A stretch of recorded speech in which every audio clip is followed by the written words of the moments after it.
recording. Paul, can you hear us? A little bit.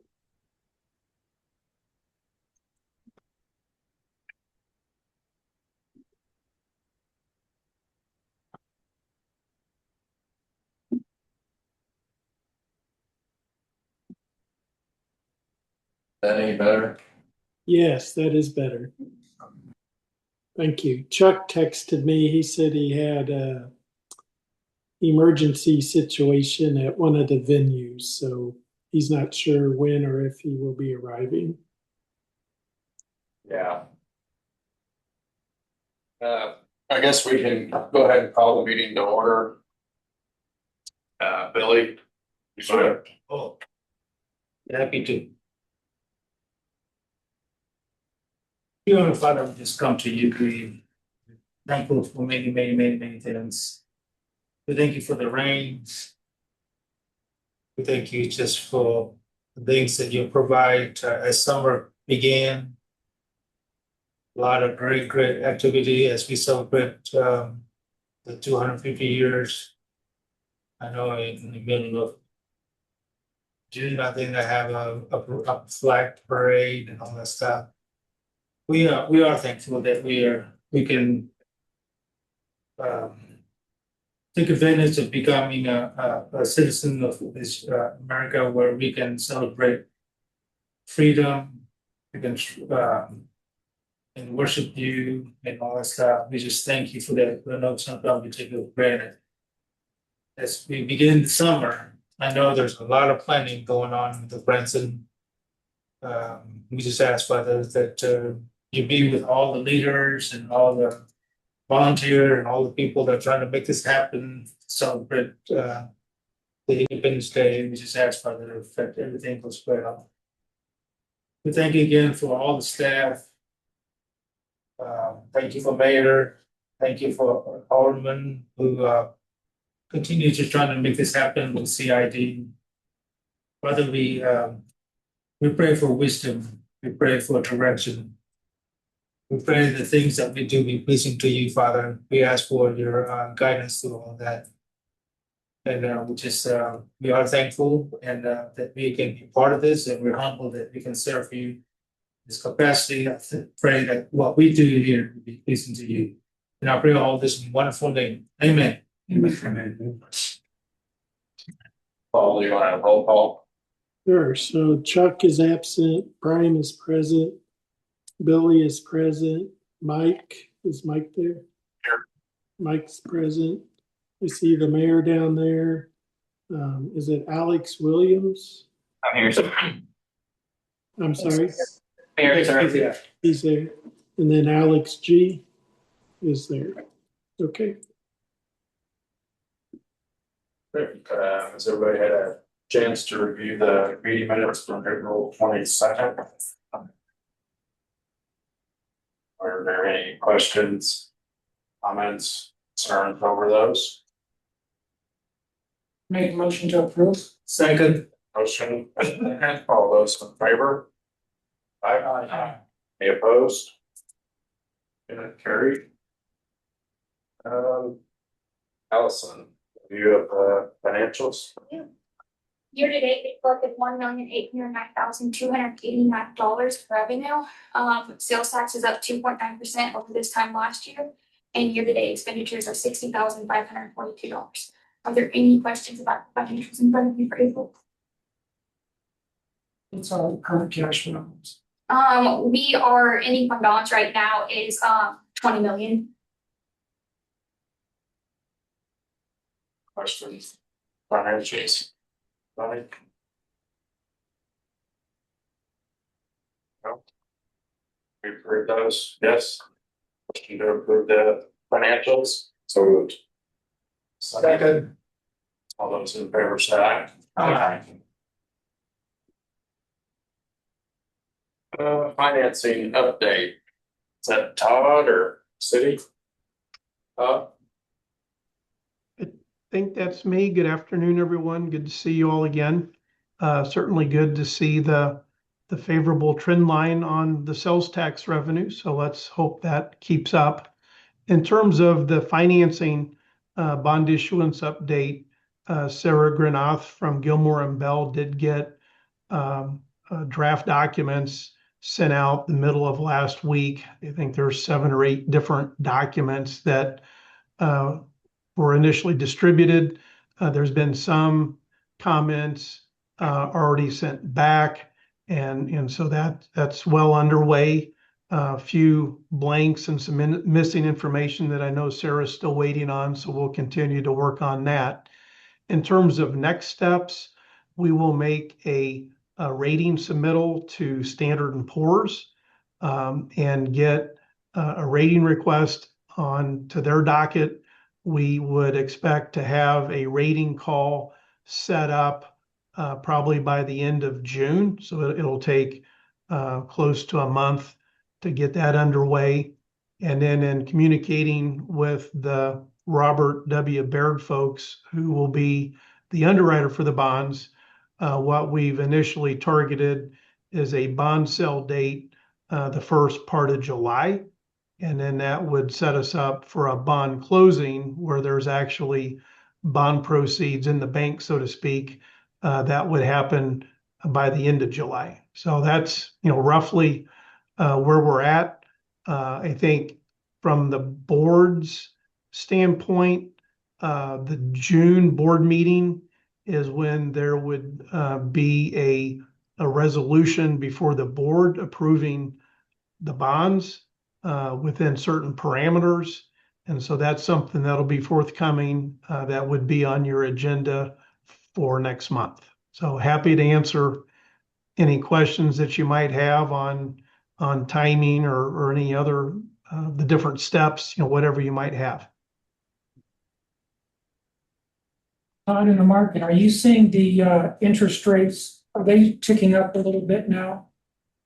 Yeah, they certainly have. That really happened for the most part in March, Mayor, based on the activities overseas in Iran.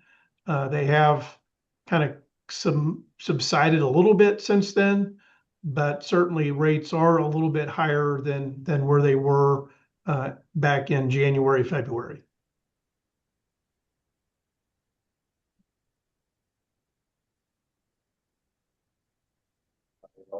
Great questions, Todd.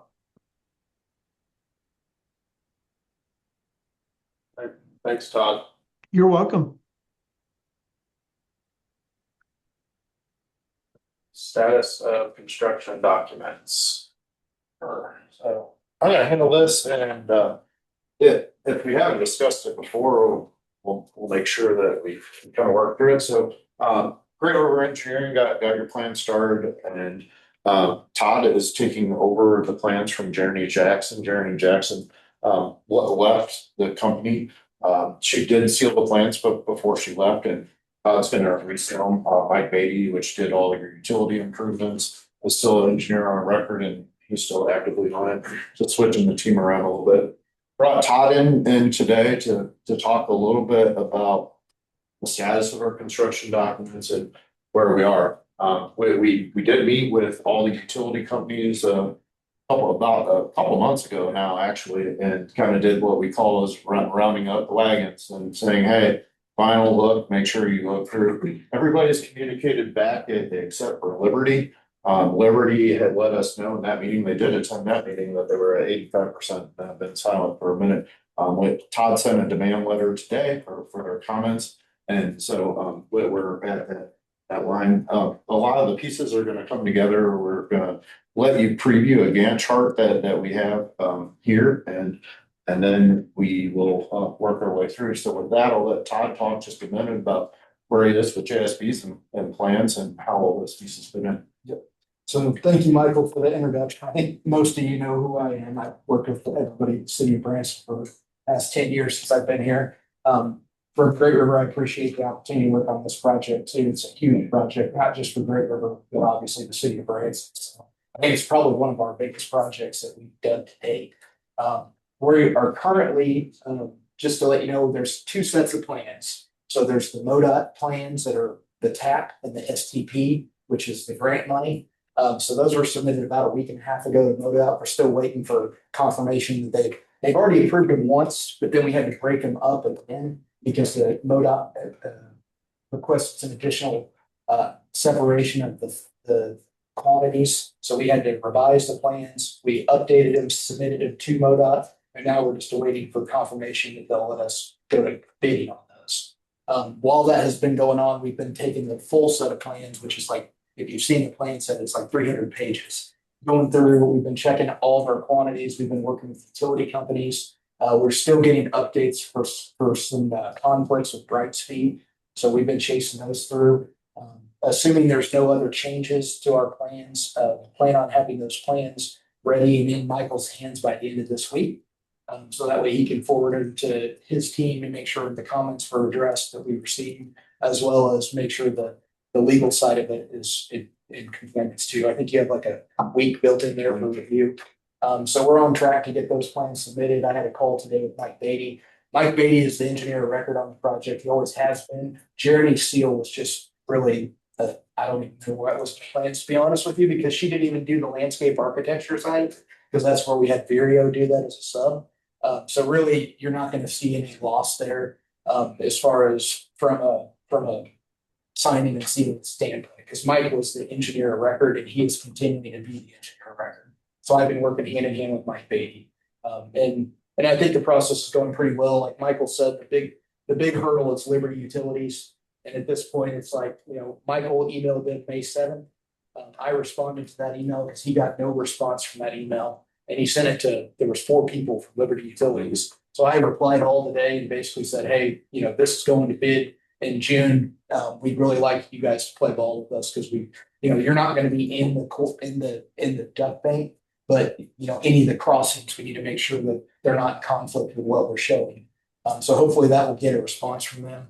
If not, at that point, I don't know what our option is other than have the Public Service Commission. Yeah, because unfortunately, that's where they seem to respond the best is when the Public Service Commission gets involved. So it's not because we haven't been trying. So yeah, that's everything's on track. As far as the JSPs, the bid forms are obviously the most critical thing because that's what the contractor's bidding off of.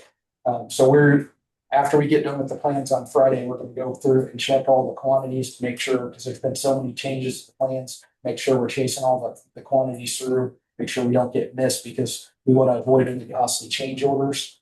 Because obviously bid form is where the contractors get paid from. That becomes part of it. JFPs will work with Michael. I know he sent some language on incentives as well. That was I think you guys talked about that last meeting, maybe. We're getting ready to talk about one more time. Yep. So I know he introduced it last time and he's going to talk about it again. But we'll incorporate the language you guys agree on for incentives, disincentives for the project. Because obviously the faster we get done, similar to the downtown project that we worked on, the sooner we can get contractors in and out and give them an incentive to do that, better off it's going to be for all of our business owners. So from that standpoint, I think it was up to 2 months incentive. If they, we have a year program for construction with early completion incentives of 10 months.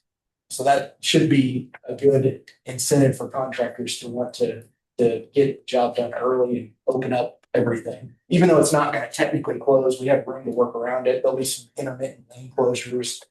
We're still trying to wrap up some of the details. One of the big questions I have that I was approached with today was where we're going underneath Shepherd Hills intersection at 76 and Shepherd Hills, whether we show it as a bore or a cut and restore.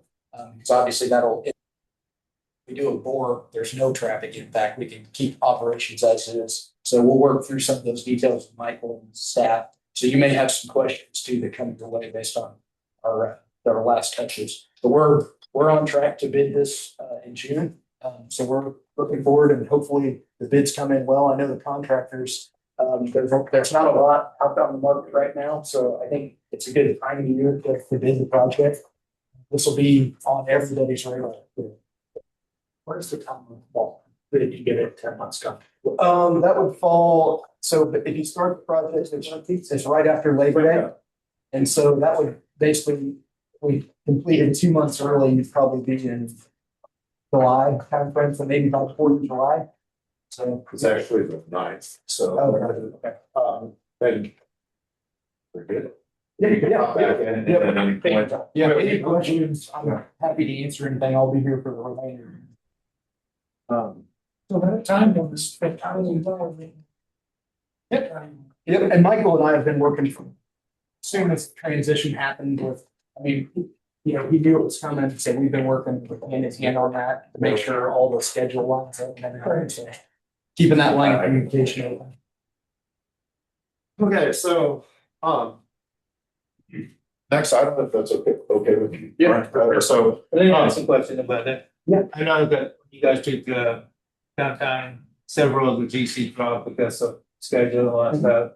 And you say, We had to bid it twice because the first time. what are you seeing happening? Are you seeing kind of a lot of interest? Before, there was no incentive, there was only basically a penalty. And so now, based on our understanding, what we learned from the downtown project is if you put a disincentive there, you gotta have an incentive. So that will give them the ability to price it accordingly. So I think that, I know the amount is high, it's like, I think it's $8,400 per day. That's pretty steep, but I mean, it's like 4 or 5 times the size of the downtown project, so it should be 4 or 5 times. And I think we were at $2,500 a day on the downtown, and this is $8,400, so it's about 3 times the size. So I think that's probably reasonable. And we don't know that, we won't know what happens until we actually get feedback from contractors. Unfortunately, we can't bring contractors in before plans are released. Yep. So you feel like there's potentially. oh, there's interest. Oh, yeah. Yeah. I moved down here 10 years ago for the project, so that was my level of interest. Now it's like full circle that I'm back on the project, so it's just, things happen for a reason. But with my level of interest, there's been a lot of interest from the contractor side. And I mean, same contractors we worked with on previous projects, you know, Emery Sap, Capital, all the, you know, Rademacher, KCI, all the they're all gonna go after this project. What do you think Liberty is not responding to your plan? They've got major issues across the whole board. I mean. You and they're getting a work lot with of them locally or do you go to the Canada? We've been working with locally, but we also, I think some of those people in that email are from Joplin. That's their main like US operations. So I mean, there's people, it was beyond just Junior Shook. Okay. So it had the mother office, if you will, Yeah. the mothership of all of them. So I think, you know, hopefully my email will fire them up because they didn't even respond to Michael's, but. Was it still May the 7th? Yeah. Yeah. And previous to that was March. And these were people that called into the utility call that we had, a utility coordination call, and they said they were 85% done with their plans. They're gonna have minimal impact on us because we're just looking at crossings. They're not in the duck bank like White River. If it was White River, I'd be more concerned because they are in the duck bank. So So Liberty is not in the bank? no. They come off the backside off a little peak back there, and then the areas they want to be, their company doesn't want to be underneath the ground, so. Wow. And so that they're in negotiations with, the last that we heard was with one organization on there, and that's why we were there, but they did give us notice of adjustments over the past 3 years. Yeah. And so we've accommodated all those, and again, we did a little bit differently than you did on segment 3, where you came back after the fact and then tried to figure it out. So we're way ahead of the game. We really want the blessing from them because if there is a change that ends up cascading to possibly a change order, we have a little bit of time, but not much time. And really, as Todd said, it's just shifting left and right, but we know where they want to go across the road, where it's important to them, and so yeah, it's not something to be super worried about, but to know. So we can accommodate that if we show the students, say, hey, let's just be prepared. Right. Not let them hold us up. Okay. Yeah, at least this time we're not doing build design.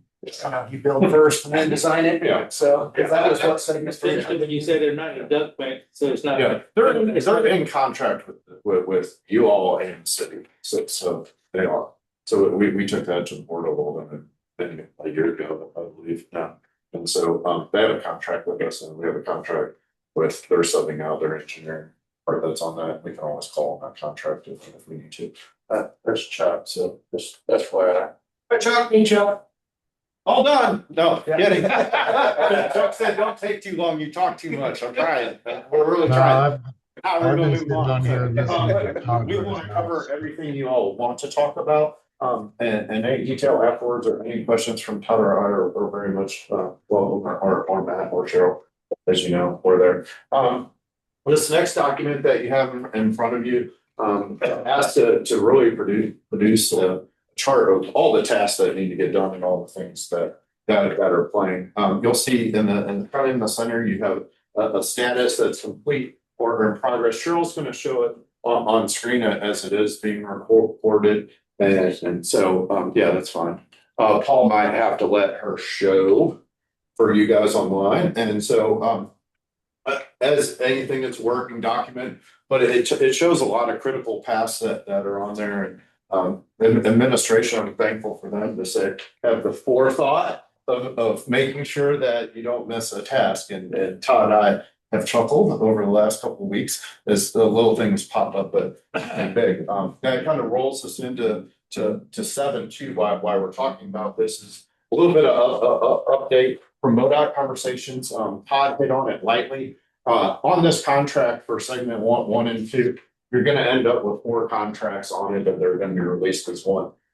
You have a contract that is being proposed by Todd's group at Great River Engineering to split out the governor's money. We're going to be very careful about what part of the project that we put it on. And so that was a requirement by MoDOT that's a little new to us. So there'll be a small fee for Todd's group. I don't know if he's prepared to talk about that today, to split the plans just one more time. What that does is, there you go. That helps. Yeah, if you. It hasn't been put in a contract amount yet, but after talking, we're gonna have to add probably 3 to 4 plan sheets to the set and then break out the bid forms, which most of the work is in breaking out the bid forms, because now we're gonna have, like we did on the TAP and the SDP project, we're gonna have 2 bid forms based on the type of funding. We're gonna have the governor's cost share eligible items and then the non-governor's cost share eligible items, the local funds. So the cost to separate that out and update the plans, which involves creating like an overview sheet that marks those items out, is about $10,000. So, and that's, obviously that's hourly, not to exceed. So it's just a budget number, but you're not talking like hundreds of thousands of dollars or anything. So it's not a insurmountable amount. Michael, did you catch that? It was 10 grand. Yeah. So we'll have to bring that to you all. That's funds that's outside there. Once that work gets done and paid, we'll draw that against the governor's money.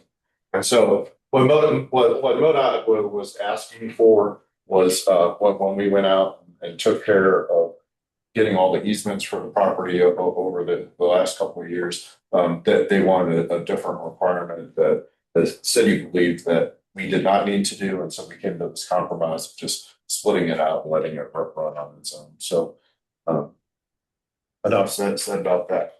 This is the information that's there. Todd talked about, you go to the second page, making sure that we get to construction contracts to get notice to proceed. And there you can see Labor Day where there's nothing there. And so our real goal is to get it there. And that's what it looks like. And then as Todd also mentioned, that if we complete 7, 9 to 27, that's full incentive to the contractor if they make it. If they don't make it, the punishment is as good as the money that's there.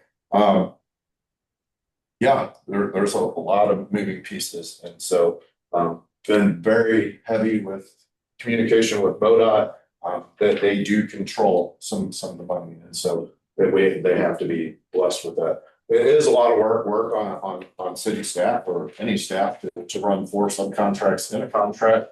But we're confident we can do it. We're confident it was the right thing to do. And we're thankful for everybody that spoke for the crosswalk improvements, the sidewalk improvements. Those are your 2 tabs. Of course, the governor's not cost share, but governor's allowance, basically, that's there. Super thankful for that. There's no actual spend on that side, but MoDOT did put a placeholder that the city would easily, or the project would easily spend $2 million. I think it'll easily hit that number very easily. So, no worries about any of those things. There's a percentage of dollars back that's on that, and I'll bring that to you all. And so even though you're accepting money from them, one of them is 20%, one is 26. We've discussed this before, but as we start to get into the project, we'll get into those details. The next item you received in your packet, if you're okay with me continuing to move on. You all received an email, send some of these down. This is the contract documents, if you have it online, for the incentive and disincentive. We wrote this out, just so everybody knows. We wrote it out underneath it as I presented, a year ago, I guess, June 25th of 2025. And we used MoDOT's incentive disincentive basically formula. So we're in compliance with everything that they could ever ask for because they have a share in this project, and of course you do. 504,000 or $500,000 is what we're asking you to consider today and do a approval and acknowledgement of both, because it's above and beyond the contract dollars. So it's a money that you're incentivizing to get your businesses and the businesses on 76 with the possibility of getting it done. The thing for the contractors that are bidding on that, on the flip side of it is if they don't hit their contract time, they can be penalized, and it doesn't stop penalizing until they're done. And so this is the contract language that Cheryl and Todd and myself and legal and everybody have kind of put our heads together and wanted to make sure that nobody saw any red flags that are in that. We went all the way down to 12:01 a.m. right? And so stopwatch is on. I've been on a highway before where the stopwatch was on, and I watch people lose thousands of dollars a minute. It's interesting how quick a contractor can move when that happens. So, but proud of this piece, proud of the support from administration and the mayor and the boards before for allowing us to do this in downtown, and we were super successful doing that. But it is a commitment from the board and the taxpayers' money that you're incentivizing it to propagate your business disruptions back to zero faster. So you can leave it in or take it out. Anybody? I saw the language in paragraph B is very specific. In paragraph C, for the penalty, it didn't include all those items up in B. It was basically open the roads and there's no penalty.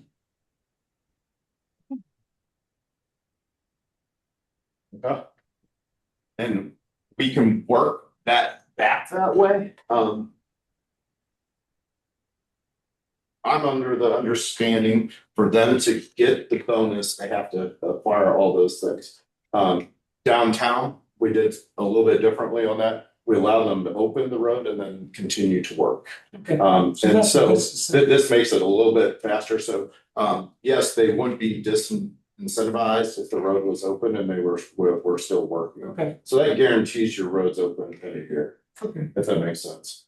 And that also inside of that is there is no punishment for act of God or whatever happens, right? So Yeah, okay. That would be more palatable for the for the contractor. What about utility companies if somebody's dragging their feet? Right. Say Liberty doesn't go in and. Utilities would be outside of this contract. So this contract is for the building of what's there, the utility line dropping in the backside to try to put that on them, it would be very difficult to do. Yeah. But that's really the disruption is minor there is the, as you've seen, they drop the lines pretty quick and all want to get off telephone poles because they don't want to be the last ones. They got to clean up the mess. So they fight each other to get there first. We've heard about that for a couple of years. And this guy's like, oh, I'm going first. He's like, you're not going first. Yeah, it's like, and then the poor fiber guys, right? They're like, yeah. So there's a very big cost to that. Happy to answer any questions on all those items so far. For me, I guess hearing that 8,400 number sounded like just a number we pulled out of maybe best guess practice from downtown. There's some guidance there, as far as like MoDOT has a table that they use, and that's like across the industry. Okay. Cities That's and my municipalities question. Is this follow for that. standard? and- This is actually probably less than what MoDOT typically has, because I mean, they're. It's the actual number based on the dollar amount we thought this project would be. Okay. Yeah. So it is true to theirs, so MoDOT couldn't come back and say it's not because they have a ball in the game. And contract, yeah, those, Yeah. the contractors that are doing this work are gonna be familiar with MoDOT's rules because they're working on MoDOT projects, so they won't have any, grief about it. Yeah. So, good question. We literally use. Well, no, I don't wanna nickel and dime it. I mean, I think it's smart to have it. I mean, you saw it work out, in the past, my ears just perked up when that comment came out and begged the question, as well as then if we're in a great timing where there might be a lot of competition for this contract, that we take all that into consideration too. Well, I know speaking on downtown, I was the engineer record on it, but it encouraged the contractor to work nights, Yeah. weekends, overtime, because otherwise they're gonna work, not pay their guys time and a half, because time and a half on a prevailing wage job is very, very costly to contractors. Yeah. So this helps soften that blow Yeah. and give them the ability to do that without having to cut into their profits. And our JSPs that are beyond on this, that are in the contract, have limiting effects, because we know it's a little bit different. We have hotels up and down in those spots, so 24-hour work may not work, so. There's areas that they can't, there's lots of rules about, when they can be in front of certain businesses and when they cannot, and so they have to follow those, so the JSP list is significantly long with rules of how it's done, so we do alleviate some of those concerns on there. Lots of thought gone into it, and I'm sure we'll write a book after it's done about things we should have, could have, would have done, but hopefully we'll work through them. How many days were paid out on the Tuntown project, or how much time do you think was bought back? The full amount was there, so they hit it right on the end, so. Yep. Yeah, we would not have had that ability. Without it. Yeah, without it. I'm confident that wouldn't have. That one was written differently, that they were allowed to continue to finish landscaping, it was open to vehicles, so you got flow back in there, and then open to pedestrian walkways. It just had to be open, and it didn't have to be 100%. But as you saw, the store downtown, Branson Arch or whatever, we did rock work all the way up to this winter, so as pieces came in and parts and stuff, so. But it's kind of cool, people There enjoy were some delays on the lighting side of it too, which that'll be different on this project, because now the contractors on the 76 project, they have to supply the lighting, as opposed to the city having to go out and procure that separately. So. That was something that learned lesson from the last project, is that the city for cost savings, we bought furniture down there, we bought the lighting, we bought the string lighting, so you eliminate the markup, but it becomes very difficult when the city is the holder of the manufacturer that's bringing the items in. So delay can come back to the city or to the project. The risk for this wasn't worth it. Most of the things that they did, other than the specialized metals and a little bit of the lighting stuff, is readily shelf available as part of the use. So. Yeah. Brian, didn't we purchase some lighting already in advance? I don't know. There was some light poles somewhere that I don't know that those were. I don't know the status of those. Previously committed. I don't know. Do you know, Chuck? We did purchase some. I haven't heard whether we still have them, where they're at, what the backstock was, but at one time we did have poles.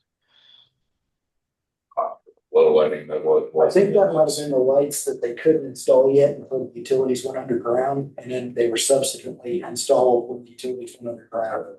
I believe. And saying. I think those all went in Secretary. Yeah.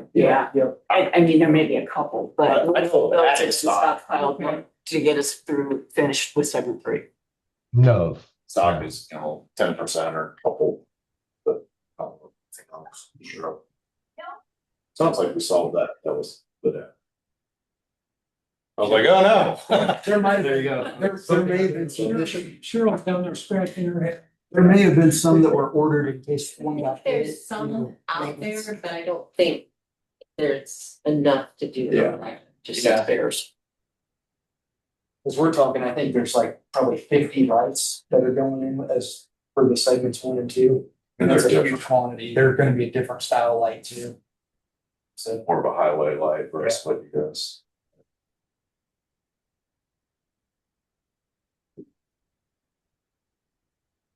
Chuck?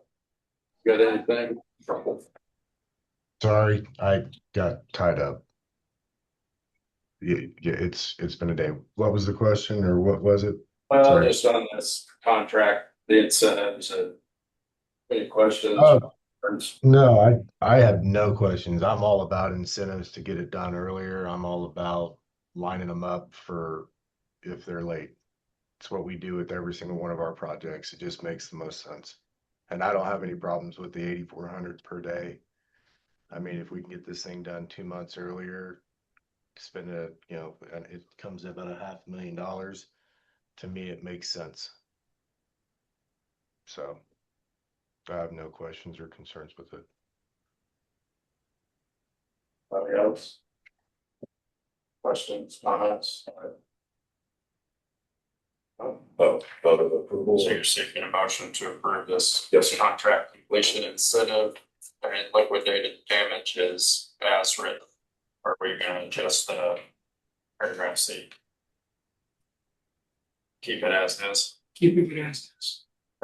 So I'm looking for a motion to approve the contract completion incentives and liquidated damages. So moved. Second. Motion and a second, everybody.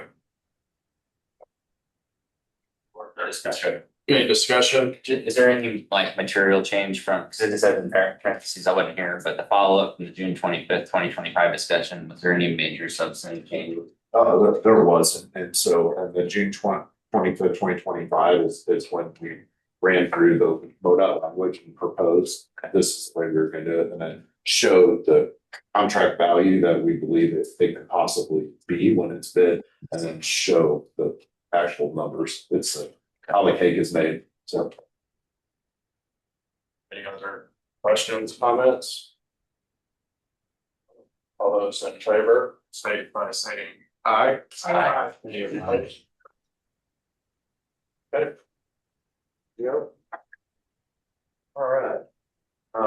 Cheryl's gonna show this on the screen for those. So we're kind of shifting just a little bit. We're gonna pop off of talking about segment 1 and 2 for the fitting documents. And as you know, the goal was to I1 and 2 together, and then go ahead and make sure that we grab a little bit of section 3 that was done all the way. And so Matt and Cheryl and I have been working with another engineering firm, sorry, Todd.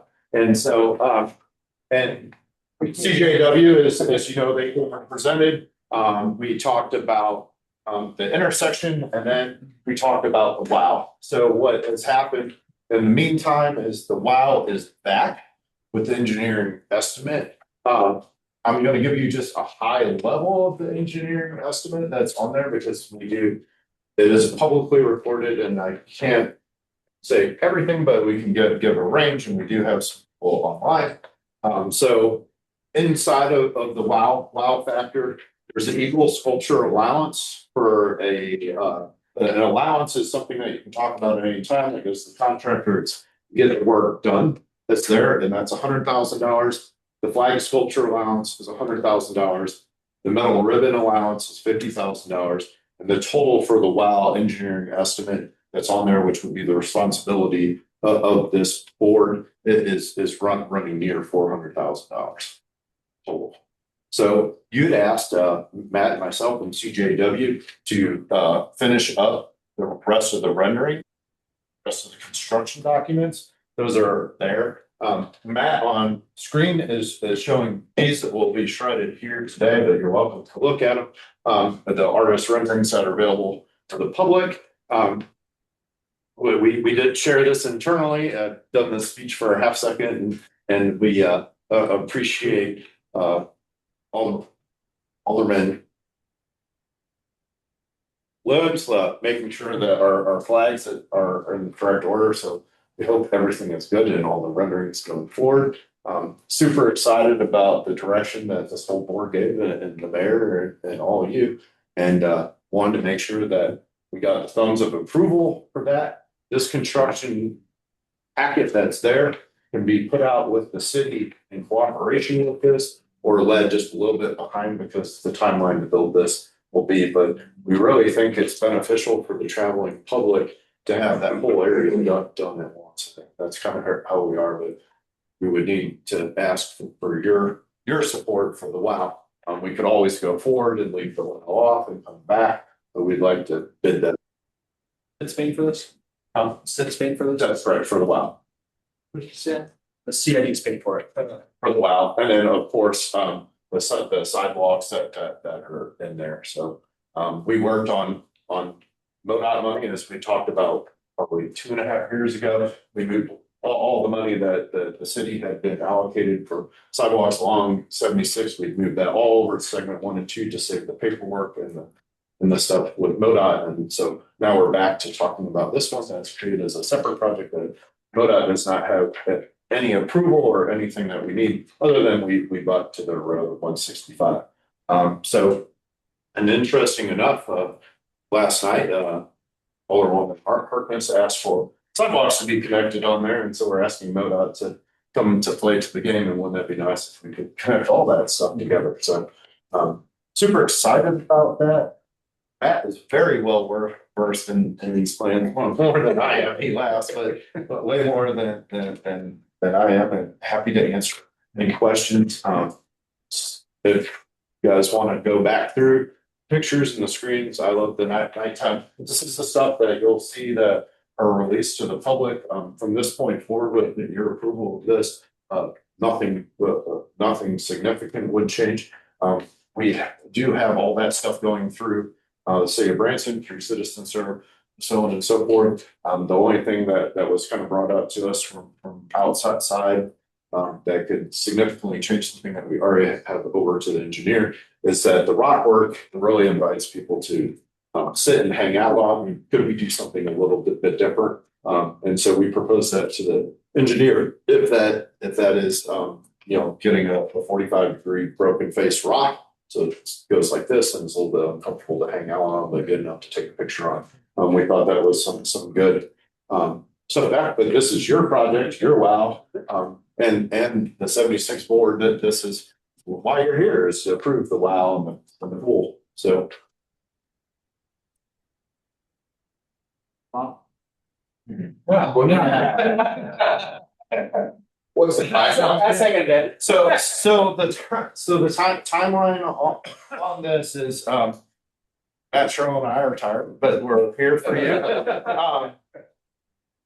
We believe that we could have everything in line to drop it like a month afterwards from the bid date here.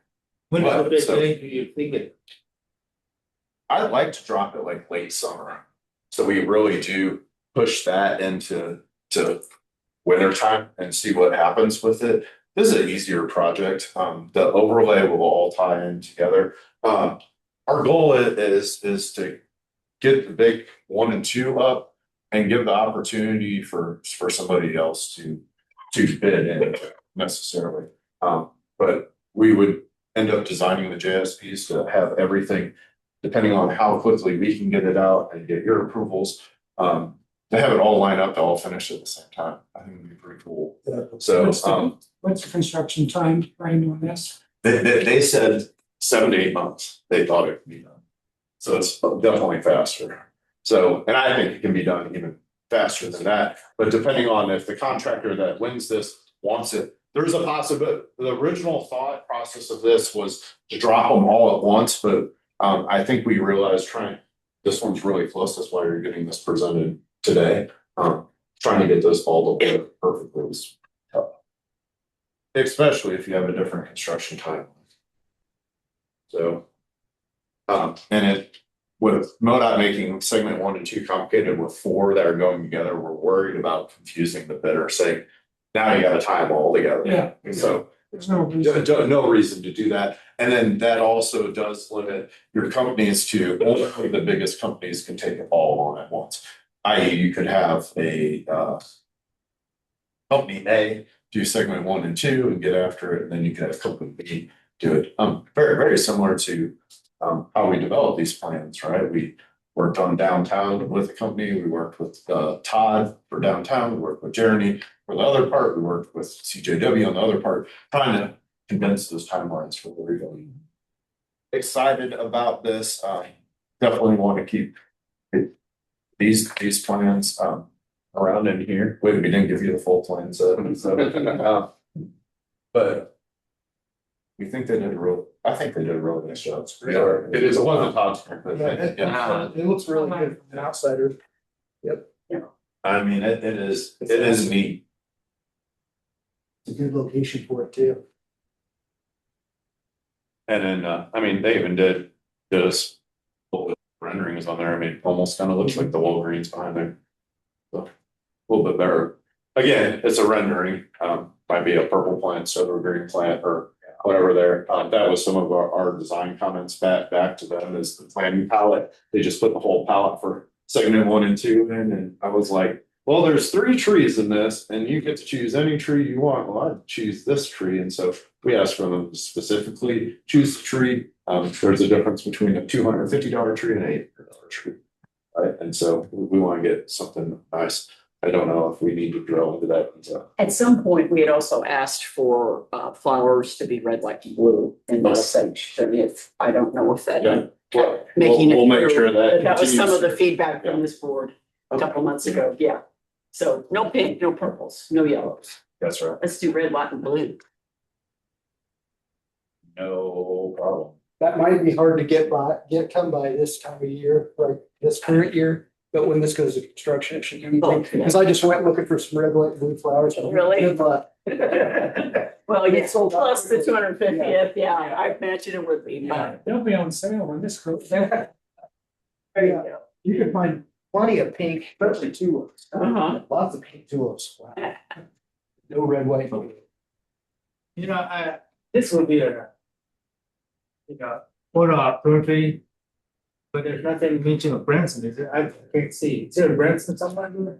I think we do not want to have Branson indicated anywhere in the photo opportunity. Well, I think we brought that, one of the previous renderings we did bring, you guys had 3 choices on it, and that was not the choice. The board decided to go with at that time. So this was more of the direction they wanted to go. I got a feeling there's gonna be a lot of picture taken this side. Yeah, you're right. It'd be easy enough to add a not. I'll sign out there with the Branson side. I want to see ID. Take a picture of $40. Stand up that view from downtown. Yeah, there you go. Hey, you from downtown. We have screen for that. So, Yeah, cut out. or thing, take a 90-minute tour. Again, you know, the support of this and the flowers and maintaining all that, you know, we're again super grateful that the agreement that we have and the staff that we have to continue your vision forward and take care of these things, to make sure they look good, not one day, but every day. So. It's awesome. Yeah, it's great. It's great. Yes. Any concerns on layout, ribbons, all of that, it is not, as Chris from CJW says, I went to engineering school, I didn't go to art school, I'm not really good at that, so I like it, I think it looks good. Would love, if you don't feel that you have to make a comment today, if there's something that would dramatically change something that you sent to us, we'd let the rest of the board members know, but if somebody's looking over it tonight or something says, hey, I really hate ribbon, but it's like, One question, I don't know if this is cost prohibitive or not, but I've been part of conversations where asked like, hey, what about the prisoner of war MIA flag? Like just where it fits, right? Because the intent of this is the military community, and that carries its own significance. And one of the discussions I'd overheard was that, hey, we'd love to see this flown, at the city roundabout, but there's design restrictions in place to prevent that. Since this is something that's new, that's coming in, does that add like a giant mess to this for you? The flagpoles that are here are designed for a single flag, so if you were proposing to add another flag, you would need to add another pole and do it at this point. I would support that. In fact, Alex, are you thinking about POW flag below the American flag? If we can get it set And I up. don't know what the scale would be. Is it Yeah. half scale of American flag? It depends. It can be done either way. Like if you're gonna keep that current layout and not add a pole, you'd have to heighten the center flag to fly the POW flag beneath the US flag, but not below the service flags, because it has precedence over the service flag. So to be fair to that conversation in the veteran community, and we're design limited on current infrastructure, it's a good opportunity to have the discussion to then capture that with this wow factor, because the POW flag carries great significance within the military community. So I just figured I'd ask the question. Great question. Great question. A bigger center flagpole would be preferred to an even number of flagpoles. Yeah. Right. I think that'd be great. So, Help set off the Might USA being flag. bigger with potential of a second flag underneath of it. Second flag will be higher than the other flags. That'd be okay.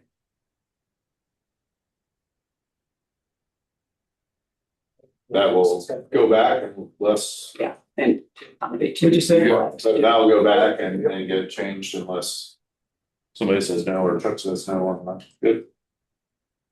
Next scale, Alex, that's proper for scaling. Is it half the size of the American? No, it can be the same. It just has to be flown below the US flag and not like. You're saying it's the same size, flag the same size? So you'll have to have a bigger pole, obviously, because I know the design limitations of it.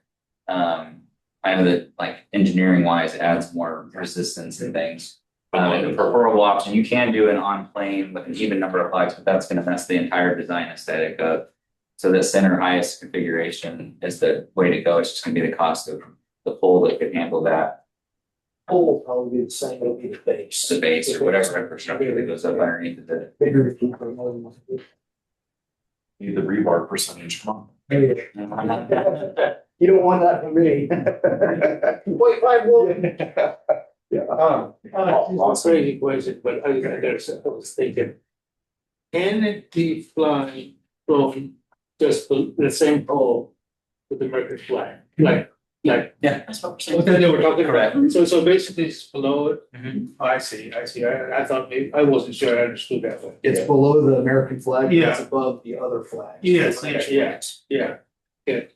And if they were on the same plane, it would be in the position of honor. So like the Army flag has position of honor against all the other branches because it was the first branch of service.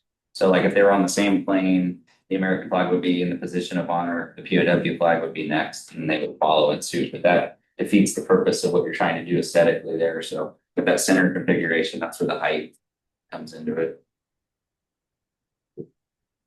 A little bit of some of the stuff that we asked them to change for city perspective is you can see right above that black Cadillac or whatever that's there, the tree is a little bit too big to be there, planting something that's gonna grow, to be 8 foot tall, right up as far as thing. So we'll clean up some of those edge lines and make sure that we talk about the trees that make sense. Happy to share that part with y'all when they get to that point, so. But we're getting really close. It's really good. I guess the question I come back to is, do we want to direct them and there may be a change in cost on this to add some type of Branson sign and incorporate it in, or do something later on? I think it really does. I agree with Billy. It really should say Branson because the people are going to take photos of this. No, there. And is it, so being as specific as we possibly can, is it city of Branson, Branson, Common, Missouri? downtown city. Historic down this Branson. Mayor drew that one. Remember that? I remember that. That looks great. What turned out good, didn't it? I said there's gonna be $100,000 design cost. I said, here's the design. Yep. So there is a provision within the flag code that talks about the proportionality of it, so it does have to be, it's not 50% scale. I just did a quick recheck. It has to be subordinate, and proportionality is the term that's used in the code. So it would be not a 1-for-1 of the US flag. So when you're doing design calculations, it will be, if you decide to do 50%, that you can do that, but this has to be reciprocally a different size, but not half scale. So answer that mayor's question, that is correct. It just has to be US flag code compliant, which is proportionally subordinate if it's on the same pole. And so out of all the POW side flags I've seen, I recall the majority of them were about 50% scale. I've seen some like at 25%, but they just look terrible. And I've seen a few that were close to the same size. The majority that I recall seeing, they were about 50% scale.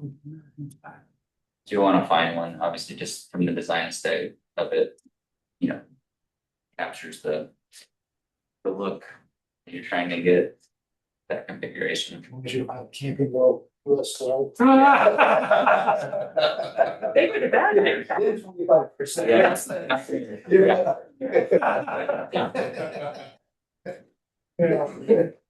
Michael, I know renderings are expensive, but given the importance of this and the POW flag issue as well, if it can be AI generated or something to, well, redone, that would be very helpful. No, this is from the original. Yeah, but the thought process being made with. Man, yeah, I separated. Yeah. Looking forward to that.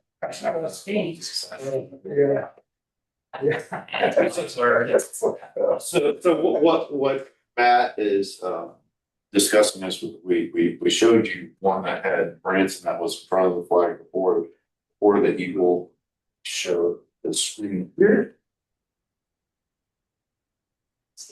Oh, gosh. And so what he was saying is, are we gonna direct them to maybe put that somewhere along on the left-hand side of this? Capsize. As your quasi design consultant to the CID board, I make a suggestion. If this is truly a crosswalk, and this is where people are gonna come over if they're gonna stand for a photo, I mean, I don't think this is gonna be a drive-by photo opportunity. I don't think you wanna encourage that. They're probably gonna stand right about here and they're gonna be, what, this tall? We need something in this kind of a scale with the Branson logo or whatever you want to put on it. I don't think it's a huge expense. I don't think you want to change the visible look of this that looks so fabulous, but it's a sign that's waist high. And when somebody's standing on this sidewalk, taking a picture standing here, because it's going to be the front of it, they're going to get Branson in it with their photo. Symmetrically, does it make sense to have it with the eagle on the one side, the on the other side? It might be, maybe it sits right in this plant or something, but I don't think it's any taller than this kind of. Maybe a small version of the B just in, like, but it's a brand. Actually, not fun. So this, yeah, it's nothing like what we looked at back here. I mean, it could, yeah. Yeah, but I just use the logo and I keep it so that it's gonna fit in a photograph. When up to maybe 3 people, 4 people are standing here. I mean, if you drew them in scale, 6 foot tall, I'm guessing they'd be about to here. And the sign can't block their faces. If it does, they're gonna stand in front of it and you're not gonna read Branson. So you need something on the edge of the sidewalk that's about this tall. That has the Branson logo on it, because they're gonna want to get the eagle and the big Flag. yeah, so it gets right here. And then we're encouraging people to walk on behind there. Well, you could put it here. Because they're gonna try and get the eagle, they're gonna probably avoid the Branson part. You know what I mean? They're taking pictures, they're gonna be standing pretty close, because you can't get back here, right? So you're gonna lose a lot of angle, so. Taking the time to get that landscape scale. Can you do a little cutout area? About 10 different. Do a little cutout area, indent in the design a little Can you bit? give them a little more room to stand for a photo? It's like that's where you like you almost drag it. Because your photo, you're gonna be like, you're not gonna get a lot of angle out of it, like. You're this far away from it. Like that's the designated. He's gonna be over here, the eagle's gonna be right here. Right. If we look at the second page, A12, it shows an overview of kind of the grass and the other part is sidewalk and looking down from the DP, it'll be down on it, so, I think we probably want to drop down that retaining wall a little bit. I want to encourage people to walk up on something that they fall off of. I'm sure my legal partner over there will tell me that's not a smart idea. You'll have people standing on this right here. Taking pictures. I just know my kids climb up on the rocks. We will, we'll take his notes, and of course, this is recorded too, and, ask them to come back with something, and in the meantime, if you wanna talk a little bit. Maybe after something. You know, we wanna see it built first and basically go Yeah, I look think at you could add it. this It's gonna be cheap. I mean, it'd be something we can figure out what kind of scale do we want this to be, 6 foot wide or 20 feet wide or what? Unless, like Solid said, you do want to give a little more sidewalk for people to stand and room to step back and take that photo without stepping into traffic. We also can always do, so you have ability of it. The eagle, the flag and the ribbons all are allocated dollar amount that they end up bringing back to you that has, your construction drawings and what it'll look like. You could always put a lump sum dollar in there and then you could say there. And so. That's a good guesstimate what that would be. Yep. Is that 400 grand? That was the wow. The wow. The wow. Just the wow. Construction, get that done. Yep. Yeah. And that's what the $100,000 allocation for the eagle, 100,000 for the flag, I mean, 50,000 for the ribbons. They probably put the most. Like, this is what you're gonna do for the ribbons, but the eagle, so on and so forth, and again, the finish on that is the rust finish. As we talked about, so. Branson tie-in's great with the ownership piece, it's letting people know like, okay, Branson values these two things are this, Branson is the veteran community, vice versa, so however it comes out, it's a good recommendation. Whatever we end up getting to make it look like. And you get marketing value out of it, from free marketing value. Well, think about how many people take a picture by that one, I love Branson. Every, it's by the way, in the archway, there's lettering in there. I don't know if there's anything that we can do inside, but I think it's too small. I think, I like the way Ann was talking, and it's just a thought, but, Most patriotic city, God bless our troops. I don't know about the Branson letter at all. Like this one here is inside the ribbon. But the ribbon is too small. Well, this will become something that's like, you go downtown, can you imagine not having the downtown gateway sign out of here? Yeah, oh, yeah. It's like, I mean, it's really, you see that. That's what this is gonna be. Oh, yeah, oh, yeah. And I'd much rather have that and this out about Branson than the I Heart Branson. Yes. You know, we You guys have to do another rendering, we just put a person in there just to. give some Anybody perspective, along like you did sign. Pictures have to stand, take your photo. There they are. To make it more safe and to give them a little more distance so they can get it all. Okay.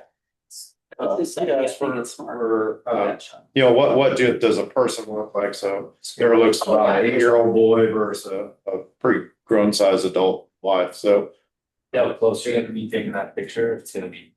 Yeah, how wide is that sidewalk there? Just, you guys remember? 4 or 6? Eight. Oh, Probably 8. Everything that should have been made, so. Okay. We put this in motion, can we see the truck that's about to hit the sky? Stop in the intersection. The whole place with that. Yeah. But at least it's got like the Titanic in the back. They try it. Yes, they Yeah, did. get some guys. Yeah, they turned it around pretty quick. Yeah. I don't see the helicopter. I guess the question is, you guys want us to pursue putting out in these documents? Maybe two for corrections. If you guys want us to keep putting these in these documents or do it, is that something we need to do after? we delegate the project, One big. right?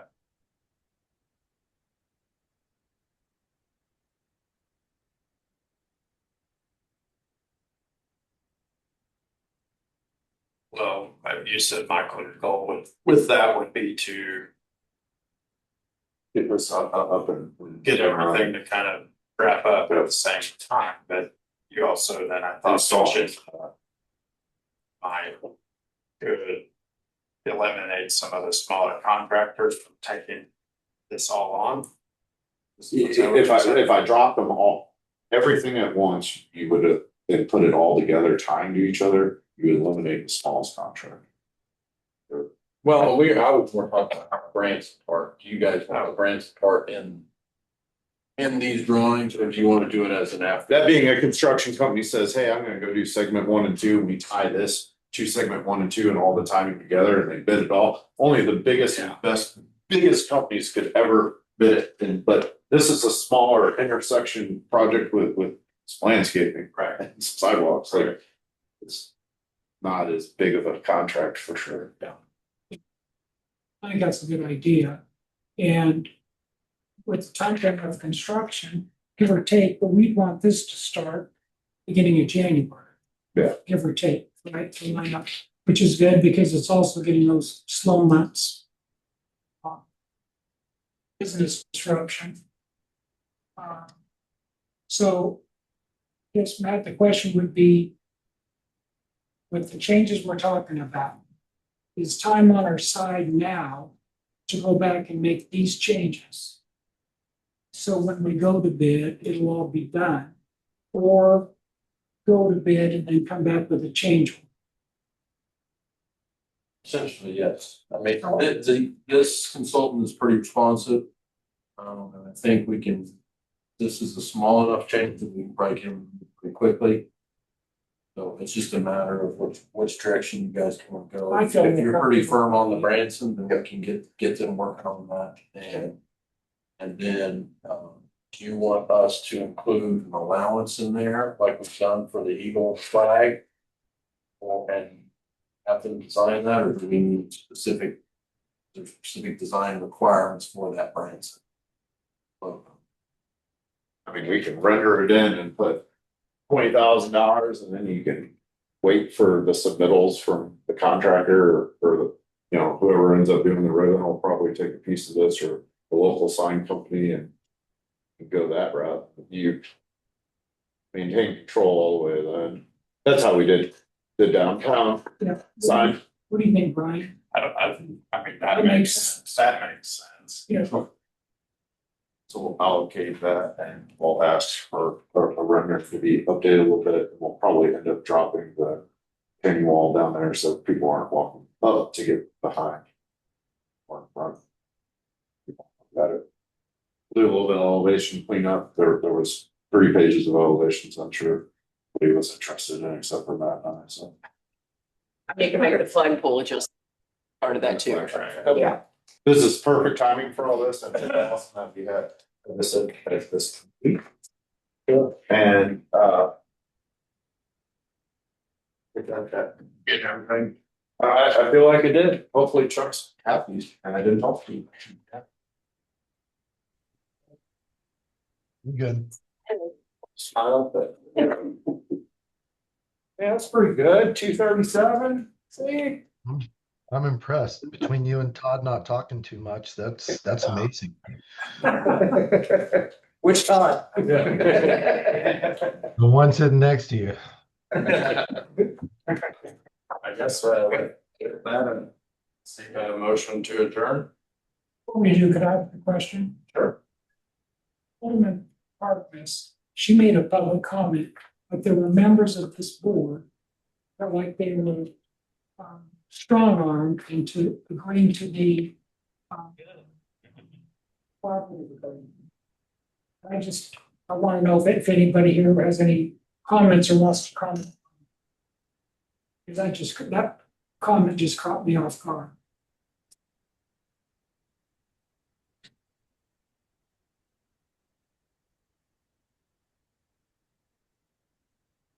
My only comment to that would be that maybe the timing of it all after, you know, how seemingly, I think it was even maybe last June, you know, we started down that road and it coincidentally just timed up with some, like my term expiring. So, you know, and I said publicly, I don't know that it's the best move, but it worked. You know, the numbers worked to offer up the maintenance fee in addition. But I'd be lying if I didn't question as we're going through some of this stuff. Now thinking through which pot of money does that come out of? You know, it's a question that I hadn't had before, that now I do. Is all this on CID pot, or does any of it come out of the CID maintenance pot, you know, and how all that plays out. So strong armed, no, maybe rushed to not go completely against the grain. So yes. In going against grain, did that mean going against the litigation or going against the majority of the board? Yeah, probably the 12%, if you're gonna call that the litigation, and not wanting to necessarily go against the board, yeah. Stop them on that. Yeah. Okay. Fair enough. I'll throw in a couple. I agree with Brian with pretty much everything he said. I feel like it was a rush to get the final easement all along while we could have been working through a cooperative agreement. It never happened. Once we started working on a cooperative agreement, there was silence for a very long period of time. And then next thing we know, we've been waiting on this for 6-7 months. We need to get this done. And the thing about it is that the CID board had been waiting to get it done. And then it was the 12%. The numbers worked. I wasn't in favor of the 12%, but I wanted this project moving forward regardless. The only reason I agreed to it was because of the fact that the numbers worked. I did not like the 12% at all. And I felt like, in a sense, yeah, we were super rushed. Like, this is all stuff that we could have been doing for 9 months prior, once we got the signature from the last easements. And it didn't happen. So the option was to push this off another year, or to basically succumb to what was needed to happen to get the project going. And I would be remiss if I didn't comment, Chuck, that I agree after all the easements were done, all that was left was the cooperative agreement and a few other things. And I put that at the seat of the chairman of the board for not insisting and pursuing to get these things done every single month. We went by, I'm gonna guess, 8 months of just waiting for the cooperative agreement. I have email after email. Solon's got response emails. It was brought up multiple times. I requested meetings with Kathy. Do not put that on me, because I did everything I could respectfully to push it as hard as I could, with doing it respectfully, without going down to City Hall and basically walking in people's offices and saying, where are we at? Thank you for sharing that. Aaron, just a couple of things that, you know, because obviously people don't get to sit in here, like Chuck was saying, and see what's going on and why things take time. There were numbers that had to be crunched for, you know, things like this. One of the things I was over here whispering in Michael's ear was, you know, we're gonna be maintaining this WOW thing, okay? So we have to go in and look at this and say, how much is this gonna cost us to maintain, right? So when these things are changing and fluid, then that changes our numbers, right? So then we have to go back to the drawing table. And I'm just the guy that drafts up the drafting part. Once we got the 12% number nailed down, that, I think if you look on this sheet here, it's like 16 days and it was done like that. And we redid the whole cooperative agreement actually fairly quick, and Paul can tell you that. It's just getting the terms of the agreement together is what took a while. And then also some other things are that, the financing was a big sticking point. We needed to know, is this, could the CID afford the 12% or not? And so they had some projections. The city wanted to see projections done at different growth rates. And so that conversation started. We were going to have our own finance people look into whether or not the growth rates were like a conservative but fair thing, because we had to do our due diligence just like any party would do. And so that took some time. And so I know from an outside perspective, you're thinking there's just this thing called a cooperative agreement, and that's just a singular thing, but there's a lot of moving parts behind the scenes. And we don't unfortunately always get to share those things. And so I know it's probably frustrating to hear that and be involved in that process. But the timing, to Brian's point, it just naturally lined up with that. It wasn't strategically planned that way. If you asked Paul and you looked at our email chains and you looked at the timeline of that, it was, working through the financing things, and then that finally lined up and then it was ready to go. So there were a few different moving parts there, obviously the easement one, but there's still construction documents being drafted, as we speak. So I think that's all helpful context. I guess I'm just trying to understand, what's the goal, I guess, is the question, because in your report, you said the goal is to not, once the board takes a general direction on something, we need to respect that. I think if we had discussions about that, you made recommendations that the board was not supportive of, we went a different direction. I just don't know what the purpose of the question is, other than just causing more consternation amongst the board or trying to move forward. You're thinking I'm causing the consternation. It's that Alderman Harkness is not here, and you're bringing it up. And even in your own report, you said, hey, once the board votes on something, we need to move out and move in a direction that's positive. And I don't see what the goal is here. Part of the goal is when this thing first started, there seemed to be so much friction between the city side and the CID side. For like battles for years. So recently, over the past couple of years, what I've been trying to project is this shouldn't be a board of us and them, trying to bring some continuity amongst the board. So we all have the exact same goal. Each side, if you will, has their own attorney. Well, in my mind, I look at the 76 project as everyone sitting here has the exact same goal. The only difference is how to spend the tax dollars. CID has their tax dollars to spend. City has their tax dollars to spend. But there again, we're spending it for one purpose. So, and this was dragging on from the agreement. The question, or the battle then became between how much of the CID should be spent, how much of the city. There again, I'm looking at it as this board could operate as one unity board, which would move things forward so much faster. And so the reason I brought that up was I knew how long it took for the cooperative agreement to be done. And then to hear from Ashley that there were members of this board who felt their arms were twisted, I believe is what she said.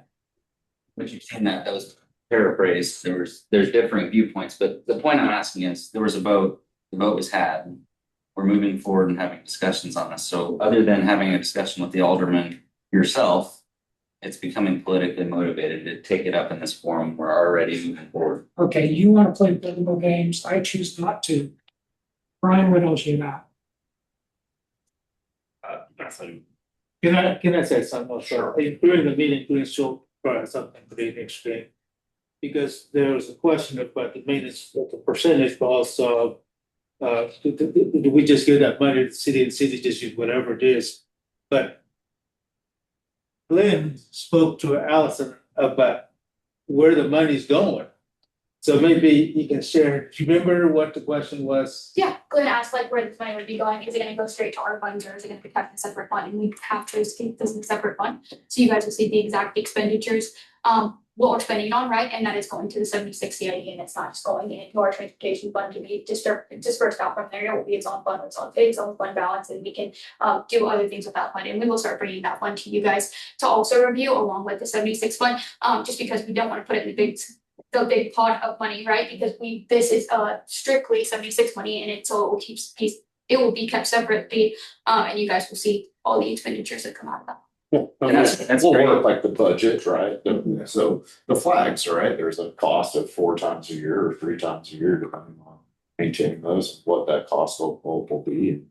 And I'm thankful that we got away from water features and all that stuff. And Yeah. thankful we got away from trash cans and bathrooms, right? Super thankful for all those things. So the goal is, you know, as Allison says, we account for every dollar that we spend and no fund business. So I think you'll be pleasantly surprised how it is and how that fund continues to allow you to do some of the things or upgrade RGB lights when they start to fail. You know, they're not, none of this stuff's forever. I wish it was. So, or power washing or graffiti removal, God help us all. I hope none of that stuff happens, but that really does happen. It happens very quickly. So that the answer from Charles really helps a lot. We got to say, we're not just giving you the money and then you guys pay whatever. We actually is to set aside for the CID. That was a concern, not only the percentage, but also they want to be able to say, okay, how about you just send me bunch of invoice that we pay as we go? And they said, well, all that discussion is because is it being put into the whole general fund to do all the other maintenance so that the city has a bigger, no, this is being taken care of for the CID. And so Glenn's question is really good and she answered it correctly. And that's what that really explained a little bit of the conflict, because the whole thing about it's not about 1%. It's about, do we really want to give this 12% to the city? And it was a question. What she answered is, no, this is not just the general fund. It is really working for CID. The other thing to keep in mind is if you guys go out front here, you'll see a fountain that used to probably be cool. And it used to be one of those, it was someone's project like this one time, at one point in time.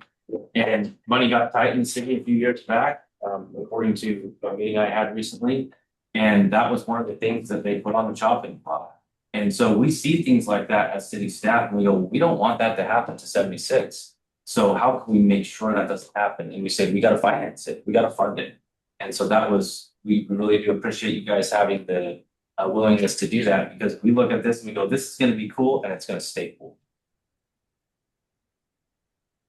We've been working the last couple of years too. It's important to say that, you know, the original buggy that was there, you know, we bought a replacement buggy that came from funds that were in the city.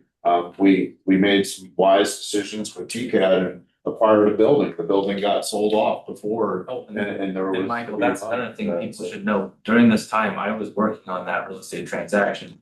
So when people don't see this stuff, we literally bought a property while we were dealing through the cooperative agreement. We had to be able to trade it, but yes, it was literally a real estate transaction. We bought and we sold to buy a building to be able to service this project. So people say, well, what are you doing, you know, behind the scenes? Well, lots of other contracts that go with this, right? And people just don't see that, okay? So I'm sorry if it felt like it went slow, but we were working behind the scenes on a lot of moving parts the whole time. I think the biggest issue that with working slow and what you're saying about having things going on in the background, Solon, there's no question. I mean, anybody that is in business and understands contracts, understands investments, any construction, they understand all the background. The biggest problem is there was no communication. Like there was no communication from other, I mean, throughout the process.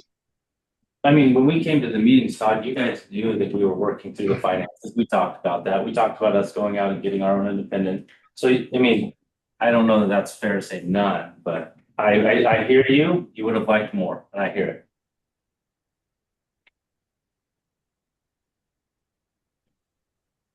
Since the labor that, but that's when I felt it became dividing. So it was over that last 11 months, not prior to that. And that's not the intention of me, or I'm not gonna speak for anybody else, but that wasn't ever the intention. But that's when it started. Well, I think we're on a roll.